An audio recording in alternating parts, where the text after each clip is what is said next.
আজকে আমি যে বড় বিষয়টা নিয়ে আজকে আলোচনা করতে এসেছি বা কথা বলতে এসেছি সেটা হলো বম্বেতে ড্রিম গার্ল হেমা মালিনী জি।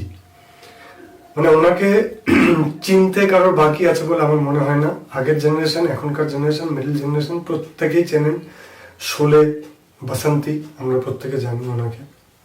তো হেমাজি আমার আমার একটা অ্যাচিভমেন্ট, মানে আমার জীবনের সবচেয়ে বড় পাওনা একটা সাফল্য, সেটা হলো যে যেটা হয়তো মানে বাংলাও কোনোদিন আমায় দিতে পারেনি। সেটা হচ্ছে যে আমি মফস্বল এরকম একটা জায়গা থেকে, এই ব্যারাকপুরের কাছে একটা ছোট্ট জায়গা থেকে উঠে কোনোদিনও ভাবতে পারিনি যে আমি একদিন বম্বেতে গিয়ে হেমা মালিনীজির দলের একজন গ্রুপ মেম্বার হয়ে উঠবো, সেটাও একটা পার্মানেন্ট মেম্বার হয়ে উঠবো। বিরাট বড় একটা পাওনা আমার জন্য। আমার কল্পনার বাইরে ছিল, আমি কোনোদিন এত বড় কিছু ভেবে যাইনি। 3টে বছর ছিলাম, তাতে এই বড় পাওনাটা আমি পেয়েছি। কিভাবে পেলাম সেই গল্পটা আজকে তোমাদের সাথে আমি শেয়ার করতে এসেছি। ঘটনাটা হলো, আমি যখন বম্বেতে থাকি তো ওখানে আমি হোটেলে খেতাম। প্রত্যেকটা হোটেলের মালিকের সাথে আমার প্রচণ্ড ভালো সম্পর্ক হয়ে যেত। এটা কেন জানি না, ওনারা খুব ভালোবাসতেন এবং খাওয়া দাওয়া প্রচুর মানে বেশি বেশি করে দিতেন ওনারা। আর এই বম্বেতে থাকার খাওয়া নিয়ে আমি কিন্তু একটা ভিডিও অবশ্যই বানাবো, সেটা আপনারা দেখবেন। আপনারা বুঝতে পারবেন যে ওখানে কিন্তু প্রত্যেকের জন্য থাকাও সহজ, খাওয়াও সহজ। ওই যে বলে না অনেক বেশি এক্সপেন্সিভ ড্রিম সিটি, সেটা নয়। প্রত্যেকে গিয়ে ওখানে লড়াই করে থাকা খাওয়াটা করতে পারে, সেটা আলাদা একটা ভিডিও। যারা বম্বে যেতে চায় তাদের জন্য আমি বানাবো। এই মুহূর্তে যেটা আমি আপনাদেরকে বলবো সেটা হলো যে আমি যখন বম্বেতে সেই হোটেলে খাই, তো সেই হোটেলে যে মালিক ছিল উনি একজন ফাইটার কাম আর্টিস্টকে চিনত ওখানে। এবার তাকে আপনারা খুব ভালো করে চেনেন, যদি প্রত্যেকে আপনারা মোহরা সিনেমা দেখেছেন, অক্ষয় কুমার, সুনীল শেট্টি, রবীনা টন্ডন, নাসিরুদ্দিন শাহ। মোহরা সিনেমাতে ফার্স্ট যখন সুনীল শেট্টির এন্ট্রি হয়, জেলে একটা গাছ কাটছিল, তো রবীনা টন্ডন দৌড়ে আসে। তো একজন ভিলেন, অনেকটা সুনীল শেট্টির মতনই দেখতে, যে রবীনা টন্ডনকে রেপ করার চেষ্টা করছিল।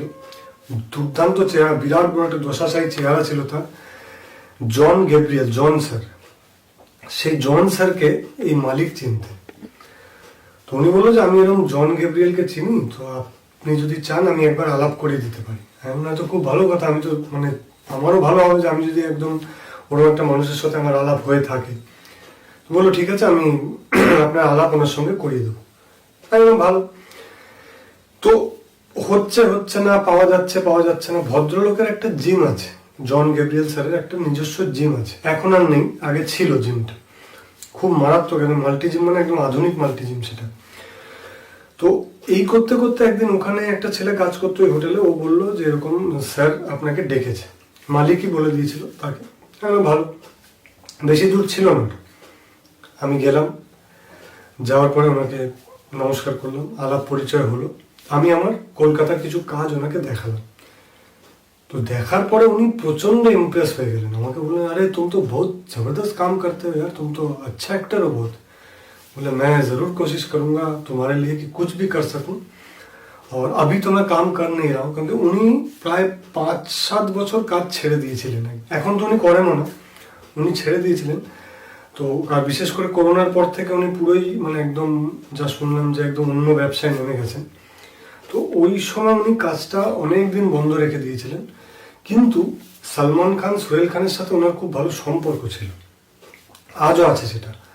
তো উনি বললেন যে আমি সিনেমা ইন্ডাস্ট্রিতে তোমার জন্য কি করতে পারবো কিনা জানি না, কিন্তু আমি হেমা মালিনীজির গ্রুপে, যে ওনার যে গ্রুপ থিয়েটারটা হয় নৃত্যনাট্য, তাতে আমি একটা মেন লিড রোল করি। সেটা হচ্ছে দ্রৌপদী বলে ওনার একটা নাটক হয়, যেখানে হেমাজি দ্রৌপদীর পাঠ করেন। এখানে এই জন স্যার দুঃশাসনের পাঠ করেন, যে চিরহরণ করেছিল। তো বলে আমি যদি চেষ্টা করবো, যদি ওখানে তোমার জন্য কিছু করতে পারি। এবং আপনি দেখবেন স্যার, না করতে পারলে আপনি যে বলেছেন এটা আমার জন্য অনেক, এই যে আপনি বলেছেন চেষ্টা করবেন, এটাই আমার জন্য যথেষ্ট। উনি বললো, দেখো তোমার কপাল, এটাকেই বলে কপাল, এটাকেই বলে বাবা মায়ের আশীর্বাদ, ভগবানের আশীর্বাদ। 10-15 দিনের মধ্যে হঠাৎ করে উনি আমাকে ফোন করে বলছেন যে এরকম बॉबिन तुम्हारे लिए वहाँ पे एक काम है, तुम चलो। তো কর্ণের পার্টটা আমার জন্য বলেছে, কর্ণ যে ছিল সেই কর্ণের পার্টটা আমাকে বলেছে। এবার ওখানে চেহারা দরকার, তো আমার চেহারা চিরকালই একটু স্লিম ট্রিমের মধ্যে, কোনো জন্য বড় হিউজ ছিলাম না আমি। তো বললো ওখানে বিশাল চেহারা দরকার, সবার চেহারা ভালো। তো কি হয়েছে, যে কর্ণ ছিল সে আবার কোন অন্য চরিত্রকে নিয়ে পালিয়ে বিয়ে করে নিয়েছে সত্যিকার। আমি গেলাম প্রথম দিন, তো হেমাজির মাস্ততো বা পিস্ততো বোন পুরো দেখাশোনাটা করেন এটা। ও ম্যাডামের সাথে আজও আমার যোগাযোগ রয়েছে ওনার সঙ্গে। তো যাওয়ার পরে ওখানে আমাকে বলা হলো যে এরকম এই ব্যাপার, এই ঘটনা, আপনাকে স্ক্রিপ্ট দিয়ে দেওয়া হবে, আপনাকে অডিওটা দিয়ে দেওয়া হবে, আপনাকে পুরো ওর উপরে অ্যাক্ট করতে হবে। আমি বললাম ঠিক আছে, কোনো সমস্যা নেই। স্ক্রিপ্ট অডিও সব কিছু দেওয়া হলো। এবার কিছুক্ষণ পরে হেমাজি এন্ট্রি। এই আমি সে তখন হেমাজির বাংলোতে বসে আছি, হেমা মালিনীজির বাংলো যেটা আছে বোম্বেতে, জুহুতে, আমি সেই বাংলোর মধ্যে বসে রয়েছি। ওনার একটা অফিস আছে নিচে, ঢুকে ডান দিকে অফিস, বাঁদিকে রিহার্সাল রুম বা কমন রুম, যে বিশাল বড় একটা হল ঘর। আর 5-6 তলা না 8 তলা আমি জানি না, লিফট রয়েছে বাংলোতে। পুরো সাদা গেট, সাদা বাড়িটা একদম ঢুকে। তো আমার জন্য এমনি বিরাট বড় ব্যাপার যে আমি হেমাজির বাংলোতে বসে আছি, তার মধ্যে উনি আসলেন। আমি তো সঙ্গে সঙ্গে গিয়ে প্রণাম ওনাকে, একদম কোনো কথা হবে না, প্রণাম করলাম। তো হেমালিনী আশীর্বাদ করলেন।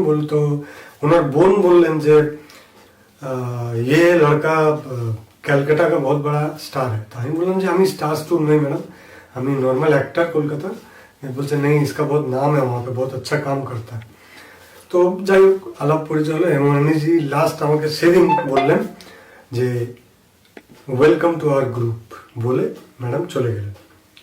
আমি তো মানে কিছুক্ষণ থওয়া ছিলাম। তারপরে যাই হোক সব ফাইনাল হলো, আমাকে স্ক্রিপ্ট দিয়ে পরে একদিন ডাকা হলো, আবার বাংলোতে গেলাম, রিহার্সাল হলো, স্টার্ট করলাম। ওনাদের ভালো লেগেছে, বিশেষ করে ওনার যে বোন ছিল ওনার খুব ভালো লেগেছে। বাকি অ্যাক্টরদের, এবার সবচেয়ে বড় কথা তোমাদের বলি যে ওখানে কিন্তু প্রত্যেকটা অ্যাক্টর হচ্ছে বম্বের সিরিয়াল আর সিনেমা অ্যাক্টর। একমাত্র আমিও অচেনা ওখানে, বাকি সবাইকে আপনারা চিনতে পারবেন দেখলে। তো আমি তাদের প্রত্যেকের হাইট 6 ফুটের উপরে, আমি ওখানে একমাত্র 5 ফুট 11, বাকি সব 6 ফুট আপ। আর বিরাট বিরাট চেহারা এক একজন। একজন তো গর্বের ভিলেন ছিল, সলমান খানের গর্বের ভিলেন ছিল একজন, সে দুর্যোধনের পাঠ করেন। তো আমি বললাম যে এদের মাঝখানে তো আমাকে দেখে পিঁপড়ের মতো মনে হচ্ছে। আমি না ঠিক আছে দেখা যাক, করলাম।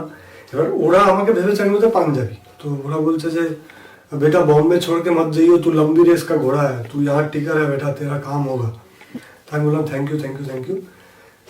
নেক্সট ডে হেমাজি আসলো রিহার্সাল দেখার জন্য। আর সবচেয়ে বড় কথা, আমরা সব একসাথে বসে বিকেলে টিফিন করতাম, আড্ডা মারতাম, মানে হেমাজিও আমাদের সাথে।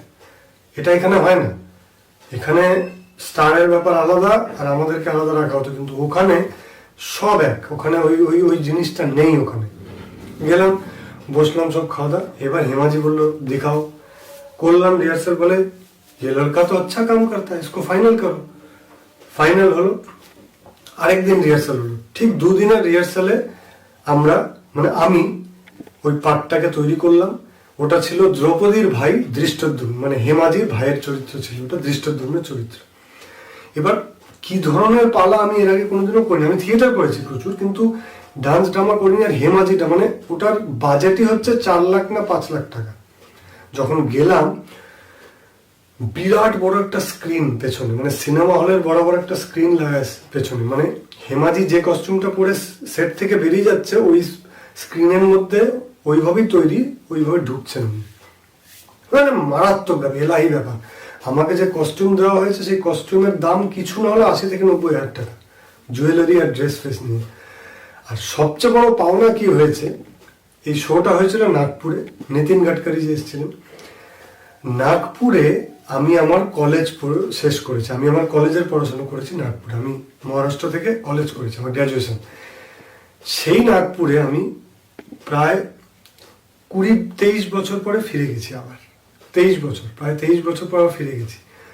তো এমনি একটা আলাদা ফিলিং যে 23 বছর পর আমি যেখানে পড়াশোনা করে গেছি সেখানে আবার এসেছি। আমি একটু স্টেজ দেখার জন্য গেছি, যে স্টেজটা একটু আমি ফ্রি হতে চাই সবসময়। এটা আমি থিয়েটারও করি।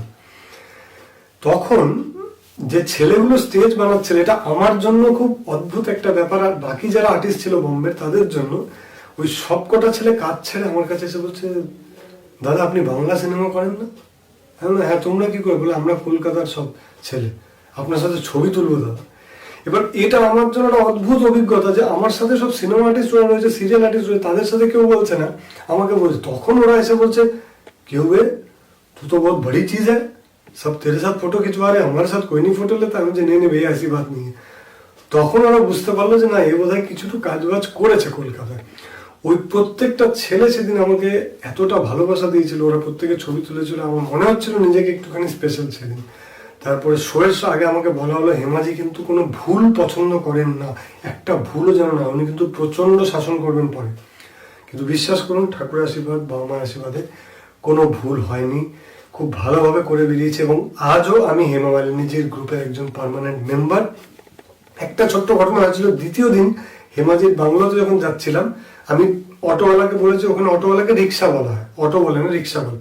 তো আমি যখন যাচ্ছি, ও আমাকে ধর্মেন্দ্রজির বাংলোতে নিয়ে চলে গেছে।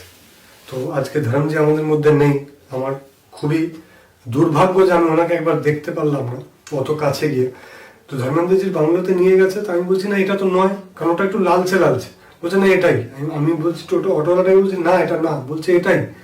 আমি গেট কিপারকে বললাম দাদা এটা কি হেমাজির বাংলো? বলছে না না, আপনি এখান থেকে সোজা যাবেন অমিতাভ বচ্চনজির বাংলো, ওখান থেকে লেফট গিয়ে রাইট মারবেন ওখানে। আর হেমাজির বাংলোর পাশেই হচ্ছে করণ জোহরের বাংলো আছে, অজয় দেবগনের বাংলো, সব পাশাপাশি ওখানে, ওগুলো আমি দেখলাম। তো ইয়াশ চোপড়ার বাংলো সব ওই লাইনের মধ্যে রয়েছে। তো বিরাট একটা, কিন্তু কাউকে দেখতে পাবেন না, রাস্তাঘাট ফাঁকা, সবার গাড়ি দাঁড়িয়ে রয়েছে, একটা আলাদা ফিলিং আছে ওখানে। ছোট থেকে যাদেরকে দেখে মানুষ, তাদের বাড়িঘরগুলো দেখছি ভেতর থেকে নয়, বাইরে থেকে। হেমাজির বাংলোটা শুধু দেখেছি ভেতর থেকে। একদিন তো হেমাজির ছোট মেয়েও বাইরে বেরিয়ে এসেছিল, আহানা। এবার আমিও দেখছি, আমি বলছি চেনা চেনা লাগছে, ও তাকিয়ে আছে আমাদের, কিন্তু আমি বলছি চেনা চেনা লাগছে, কিন্তু বুঝতে পারছি পরে মনে পড়ে আরে তো আহানা দেওয়াল। তো ওটা গাড়ি বের করলো, বাড়ি বের করে চলে গেছে। এটা ছিল আমার হেমাজির সাথে একটা ছোট্ট অভিজ্ঞতা। আজও ওনার সঙ্গে যুক্ত আছি। ভবিষ্যতে কখনো যদি বিশ্বের কোথাও যদি এই নাটকটা হয় দ্রৌপদীটা, তাহলে আমি অবশ্যই কিন্তু ডাক পাবো এবং আমাকে ওই পাঠটা করতে হবে। তো আশা করি আপনাদের ভালো লাগলো এই ছোট্ট অভিজ্ঞতা। আরো নতুন নতুন অভিজ্ঞতা নিয়ে আমি আপনাদের মাঝে আবার আসবো। ভালো থাকবেন, সুস্থ থাকবেন, আমার পাশে থাকবেন। নমস্কার।